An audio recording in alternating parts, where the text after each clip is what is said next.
Em Daniel nós vemos algumas características proféticas para nós, que precisam ser encontradas na vida daqueles que hoje vão exercer essa influência, na vida daqueles que hoje estão sendo chamados a ser esse fermento. E o que eu quero te dizer é que não há como exercer influência como fermento sem esse espírito de excelência. Quanto mais instruído, quanto mais sábio e quanto mais competente você for, mais influência você vai exercer em sua geração. Há um mito que diz que para você ser mega espiritual e pentecostal, você precisa ser ignorante e falar errado. E por essa visão deformada, muitas pessoas repudiam o movimento pentecostal. Só que o que Deus espera de nós é que nós usemos todo o nosso potencial e todas as nossas habilidades para a glória dEle. O que Deus espera de você é que você se desenvolva no máximo que você puder se desenvolver em todas as áreas da sua vida. Deus não te chamou para você estar engessado e limitado. Deus te chamou para voar. Deus tem sonhos contigo que são maiores do que você imagina, mas você tem que se preparar para poder viver esses sonhos. Quanto mais sábio, instruído e competente você for, maior serão as suas possibilidades, maior será a sua chance de influenciar. Para servir a Deus, guarda isso no seu coração. Você não precisa parar de estudar e parar de se preparar, pelo contrário, quanto mais preparado você estiver, mais oportunidade de manifestar o reino você terá. Em outras palavras, seja o melhor naquilo que Deus te colocou para fazer hoje. Ah, mas eu sinto que Deus vai me chamar para um dia estar em tempo integral. Enquanto isso não acontecer, seja o melhor naquilo que você foi chamado a fazer agora. Seja dedicado, seja excelente, seja o número 1, seja o melhor que você puder ser. Porque assim o nome de Deus está sendo glorificado através da sua vida e através do seu testemunho. As pessoas lá fora vão conhecer a Deus pela sua posição, pela sua fé, pelo espírito de excelência que está sobre você. Um rei ímpio, o rei da Babilônia, teve que reconhecer a unção e a excelência que estava sobre um servo de Deus. E desejou colocar esse servo de Deus numa posição de honra em seu próprio reino, mesmo ele sendo um estrangeiro. Deus espera poder colocar os seus filhos em posições estratégicas na sociedade hoje, em lugares onde o seu testemunho, o seu discurso e as suas atitudes possam refletir o caráter e a glória de Deus. Seja excelente naquilo que Deus colocar na sua mão. Não tem nada mais triste do que ouvir empresários dizendo: poxa, como é difícil contratar cristão, todos que eu contratei só me deram trabalho, só me deram problema. Isso machuca qualquer um que crê no Evangelho, porque esses deveriam ser exemplos de excelência. Como é triste escutar pessoas dizendo: não faço negócio com cristãos, porque já me decepcionei demais. O que está faltando? Onde é que nós estamos errando? Onde é que nós perdemos o fio da meada aqui? Nós deveríamos ter sobre nós o espírito de excelência. As pessoas deveriam reconhecer o nosso Deus por aquilo que nós representamos, pela nossa competência, pela nossa disciplina, pelo nosso caráter, pela nossa honestidade, pela nossa integridade. O mundo respeita e escuta pessoas que têm sucesso, que são referência, independente da crise que eles possam estar enfrentando. E na verdade o posicionamento deles em crise fala mais alto do que qualquer pregação. Nós encontramos isso em Daniel. Ele tinha espírito de excelência, mas ele tinha caráter, ele tinha retidão. E como é que nós vamos influenciar uma geração se não houver caráter, se não houver retidão? Como é que nós vamos mudar o Brasil? Há tantas pessoas hoje querendo ver um Brasil diferente. Esses dias eu conversava com alguns presbíteros, Como é que o Brasil vai mudar? E alguns diziam: o Brasil não vai mudar, porque o povo é igual aos políticos, é cultural. Não são só os que estão lá em cima que são corruptos, os que estão aqui embaixo são corruptos também. Como é que isso vai mudar? É uma coisa cultural, está na raiz do povo brasileiro. E a nossa conclusão foi: a chance de um país transformado está em conversões verdadeiras em massa. Porque quando alguém se converte verdadeiramente, ele não mente mais, ele não engana mais, ele não rouba mais, ele não frauda mais. As chances de nós vermos um Brasil diferente estão em conversões verdadeiras. Mas como é que eles vão se converter se não há referência? Nós somos aqueles que Deus vai levantar como postes, como faróis, para aqueles que estão naufragando tenham para onde olhar. Caráter irrepreensível, retidão. Para você entender melhor o ambiente que Daniel vivia, porque a tua cultura não faz você, amém? Você não pode se deixar influenciar pela sua cultura. Você veio para transformar a cultura, você veio para escrever história. Você não veio para ser mais um, você veio para mudar a história, você veio para deixar um legado, você veio para refletir a glória de Deus no lugar onde Ele te colocou. Ah, mas o ambiente é pesado, ele nos influencia. Então olha a história de Daniel. Vamos lembrar que ele fazia parte de um dos reinos mais demoníacos que jamais reinou sobre a terra. A Babilônia foi o berço da idolatria. A Babilônia foi o berço da idolatria ao sol e à lua. Ou seja, a idolatria é o próprio Lúcifer em seus aspectos masculino e feminino. Ela foi o berço das religiões, ela foi o berço de todo o ocultismo.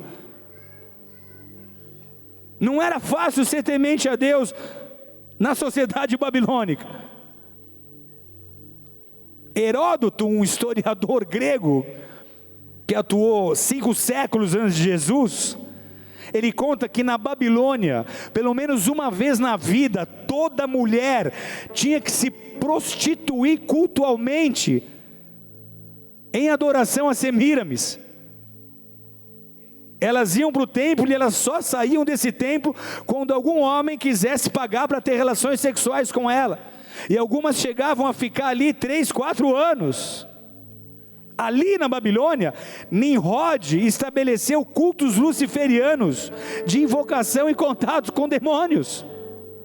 E além do lado espiritual, a Babilônia era uma sociedade sofisticada, e que tinha suficiente diversão para fazer com que os hebreus ficassem em constante tensão entre a sua devoção a Deus e um doentio amor para com esse mundo. E Daniel foi profundamente inserido naquele sistema. E mais, ele foi considerado como um entre os magos, entre os feiticeiros, entre os astrólogos, entre os adivinhadores. Mas isso não o corrompeu. Antes, como fermento, ele influenciou aquele sistema. Daniel se manteve fiel em perfeita adoração a Deus. Ele não fazia concessões no que se referia aos seus propósitos e à sua aliança com Deus. Duas características nós já vimos aqui, mas outra importante que nós vemos em Daniel é que ele sabia gerenciar as suas emoções. Você vai repetir comigo então: Daniel tinha espírito de excelência, caráter irrepreensível e gerenciava as suas emoções. Daniel, igreja, era um seríssimo candidato a estar fadado à amargura, porque ele foi retirado da sua família, transformado em eunuco.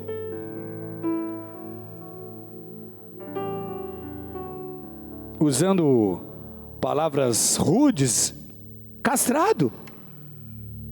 Ele tinha tudo para estar amargurado com Deus e contra todos. Ele foi forçado a viver entre os ocultistas, que não tinham nada a ver com ele, serviam outros deuses. E ele suporta essa pressão, sem guardar mágoas, sem guardar ressentimentos. Ser grande aos olhos de Deus Escute o que eu vou te dizer. Ser grande aos olhos de Deus muitas vezes vem acompanhado por suportar injustiças e ter que lidar com ofensas e perseguições. Aquele que se deixa vencer pela amargura, inevitavelmente vai investir muito do seu tempo e energia ruminando antigos desafetos, preso em situações passadas, sem conseguir avançar para os próximos estágios. Como é triste ver alguém que tem um destino e uma chamada estacionado, porque não consegue perdoar, porque ficou preso a coisas que foram. Só que nós não vemos nada disso em Daniel. Ele superou aquelas experiências traumatizantes e ele seguiu em frente cumprindo a sua missão. E esse é um tempo em que aqueles que desejam ser fermento nessa hora e mudar a sua história, mudar a sua família e mudar a sua nação, esse é o tempo de nós olharmos para o nosso passado, analisarmos as nossas histórias e perdoar aqueles que nos ofenderam, deixar ir aqueles que nos aprisionam. Porque quando você retém perdão e não perdoa, você é o prisioneiro. Liberar as mágoas, se livrar das amarguras, poder ser livre, deixar o passado ir para que o futuro possa vir. Não há como seguir carregando o peso de mágoas e ressentimentos. Então não permita que o seu destino seja afetado por aquilo que outros te fizeram. Olhe para aquilo que Deus está te propondo, se apegue a Ele, e o seu futuro será diferente de tudo aquilo que você já viveu. Se Daniel tivesse ficado ressentido e magoado contra aqueles que se levantaram para persegui-lo, para difamá-lo, para desonrá-lo, ele nunca teria vivido o que viveu. Sempre vai haver pessoas para criticar, sempre vai haver pessoas usadas para te desanimar, sempre pessoas vão te decepcionar. Agora, se você tem revelação e tem propósito, o seu propósito é maior. Você não vai impedir que nada te impeça de caminhar. Nada será mais forte do que a tua vontade de cumprir a tua missão. Você vai orar pelos que te perseguem, você vai amar os que te difamam, você vai seguir, porque você não tem tempo para parar e dar explicações para aqueles que te atacam. Se você parar para se defender de cada pedra que alguém tentar te jogar, você não vai fazer mais nada nessa vida. Olhe para aquilo que Deus te pediu para fazer e siga rumo ao alvo que está diante de ti, dos teus olhos.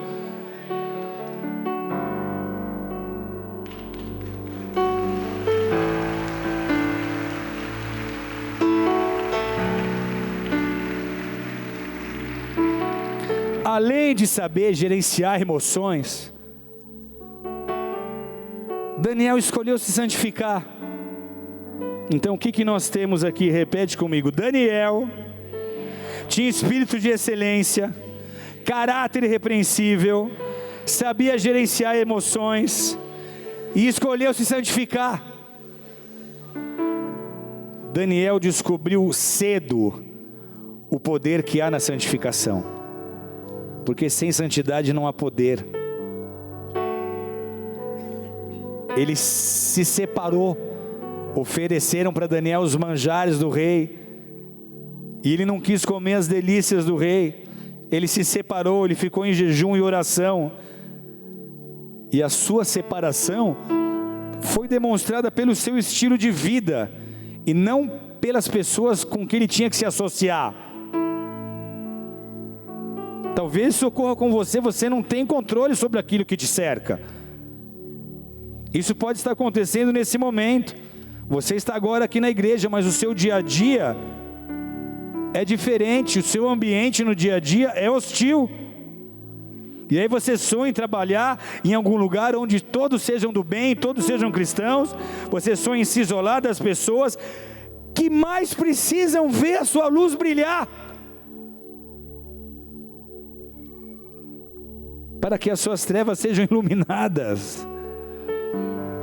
Você quer esconder a candeia que Deus acendeu quando Deus te pede para que ela esteja no lugar onde ela possa iluminar. E essa é a lógica da teologia da sobrevivência. eu preciso sobreviver, mas essa não é a teologia do reino.